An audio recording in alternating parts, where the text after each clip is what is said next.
क्रोध आने के 3 कारण बताए गए हैं। पहले नंबर का कारण क्रोध आने का है हमारा भोजन। सात्विक करिए,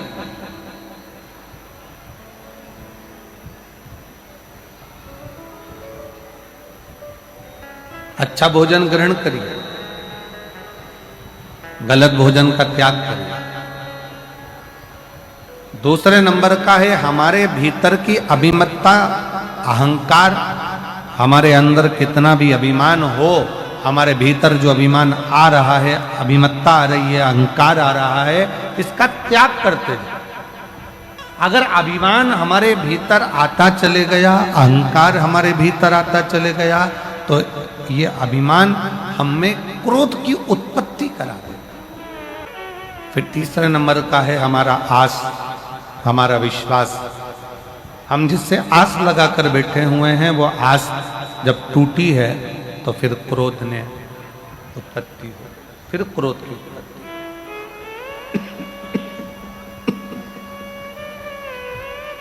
फिर क्रोध बढ़ गया।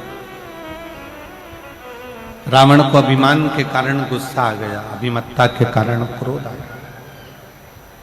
और कैलाश पर्वत पे से रावण जा रहा था, रावण के जाते जाते विमान रुक गया और विमान आगे नहीं गया, रुका।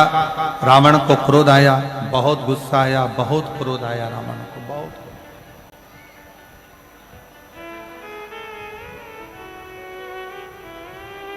और रावण को इतना क्रोध आया, इतना क्रोध रावण के अंतर्गत आ गया कि रावण उसी पल, उसी क्षण उस कैलाश पर्वत को अपने हाथों से उठाकर फेंकने लगा।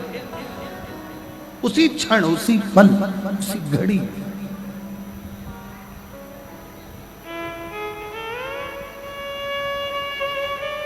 और जैसा रावण को क्रोध आया ना, अभिमत्ता के कारण, अहंकार के कारण, वैसा ही क्रोध आपको भी आता है।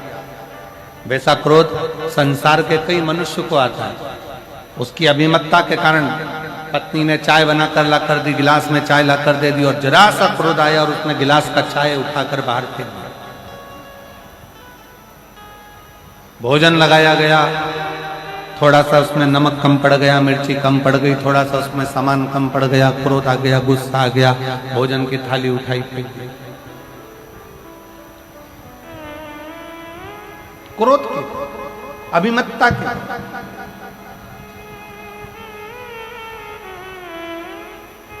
शायद भारत के संतों ने, इस भारत भूमि के संतों ने इसलिए कहा है कि सबसे बड़ा संयम है अपने क्रोध का संयम।